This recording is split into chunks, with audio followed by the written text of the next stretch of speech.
सारंगी बजाते थे अटारी पर। ठीक है, उनका काम था सारंगी बजाना। और उनकी एक छोटी सी बेटी थी राधा नाम की। तो राधा जो है वो बस एक बेटी थी, पत्नी उनकी थी नहीं।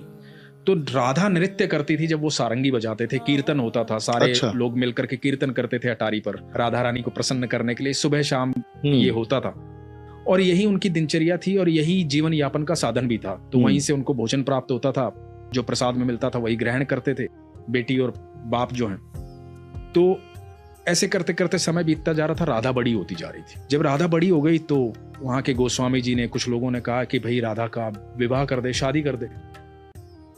तो गुलाब खां ने कहा कि मैं कौन होता हूँ शादी करने वाला, और मेरी तो इतनी औकात भी नहीं है, हैसियत भी नहीं है, जो होगा राधा रानी देखेंगी। तो लोगों ने कहा भाई सारा खर्चा हम करेंगे, सारी व्यवस्थाएं हम करेंगे, तो चिंता मत कर, राधा रानी का ही तो दिया हुआ है सब।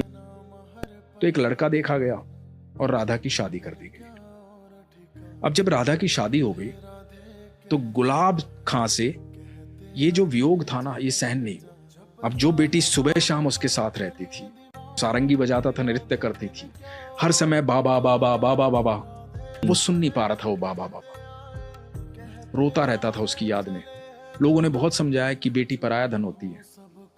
उसका विवाह हो गया, वो चली गई, सारंगी बजाना छोड़ दिया, सारा दिन राधा राधा करता रहता था। एक दिन हुआ क्या कि गुलाब खां दिखाई नहीं दिया किसी को। खूब तलाश किया, गुलाब खां कहीं नहीं मिला। तो लोगों को लगा कि बेटी के वियोग में आ गया था, दुखी हो गया था, हो सकता है बैकुंठ धाम चला गया हो, उम्र भी हो गई थी उसकी।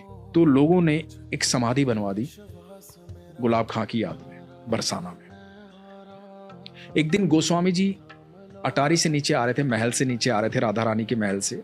तो गोस्वामी जी को आवाज सुनाई दी पीछे से कि गोस्वामी जी राधे राधे।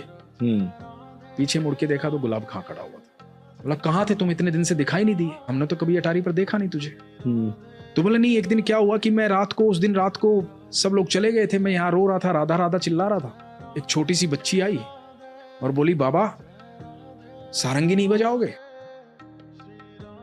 सारंगी नहीं बजाओगे तो मैं नृत्य कैसे करूंगी। तो मैंने सारंगी बजाई, वो मेरे को अंदर लेकर चली गई महल के, और महल में वहां ठाकुर जी थे, राधा रानी थी,